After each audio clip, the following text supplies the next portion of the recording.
y'all, welcome back to Bubble Bustin. Today we're going to hear from an OG shithead, Mr. Newt Gingrich. You know what? I know he's still out there doing it, but I think if Newt Gingrich came up in the game today, I don't think he could hack it.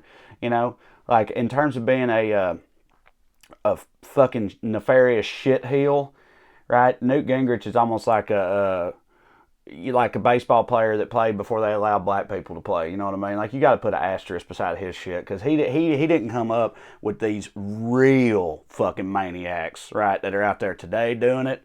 So, but I mean, you know, he could still swing a big shit stick every now and then, I'm sure. So, and this sounds like a good one because the title is Gingrich, We're Close to a Cultural Civil War. Wonder if he's excited about that. They normally love anything to do with the Civil War, mostly the one side of it. Okay, 3, 2, 1. Nancy Pelosi said a day before seeing here we go. The transcript of the call with the Ukrainian president, we've got to impeach him. We've got to impeach him. So they know they can't win the 2020 election. Nope. So they're pursuing the insane impeachment witch hunt. The do-nothing Democrat extremists have gone so far left that they believe it should not be a crime to cross our border illegally, and it should be a crime to have a totally appropriate, casual, beautiful, accurate phone call with a foreign leader. I don't think so. Dude, the fuck was that? It's like he's describing a date he went on or something. Totally casual, accurate, beautiful, legitimate, correct phone call. Like, dude, Trump is like, with adjectives, he's like, you could tell he fucking loves adjectives, but also don't understand them at all. He's like me with ice hockey. Trump with adjectives. Like, you could tell he's really into it, but he don't have a fucking clue what's going on there, though. He's such a fucking joke.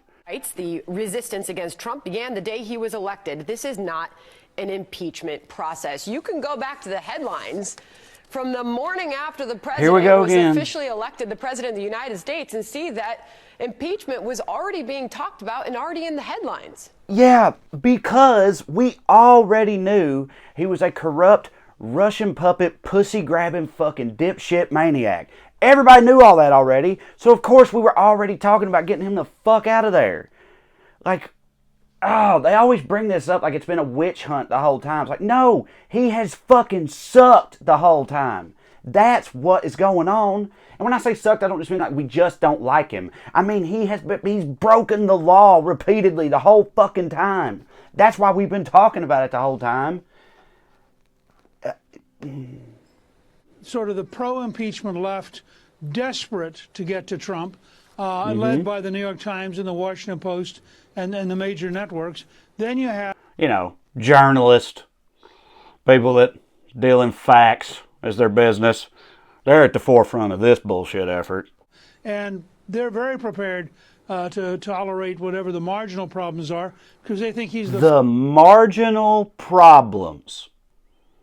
Just a little marginal fucking treason, a little marginal sexual assault, corruption, nepotism, fucking you name it, man. Tax fraud, probably.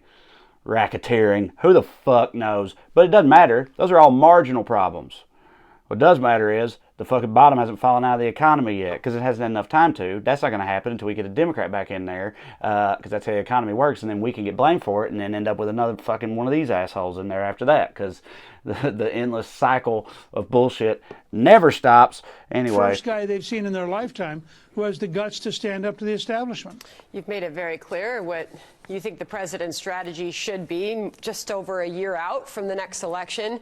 Mr. Speaker, how do you think the president is doing since the Democrats launched this formal impeachment inquiry? How do you think he's doing? I think overall he's doing fine. Be hilarious if he was just like, what kind of gay-ass question is that? Men don't have feelings. Only a woman would ask that question. You serious? I don't know. How's he doing? Fuck out of here, honey. I bet that's what he thought. It's like, 20 years ago, I'd never have to talk about another man's feelings on Fox News. This country's going to hell.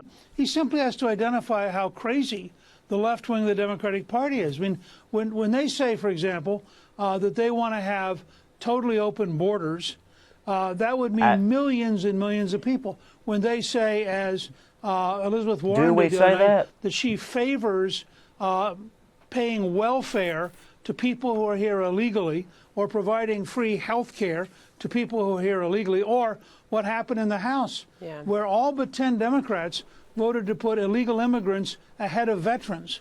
Now, is that whole thing there at the end was just fear-mongering about immigrants. Literally every bit of that centered around, this is how insane, he literally said this is how crazy the left is.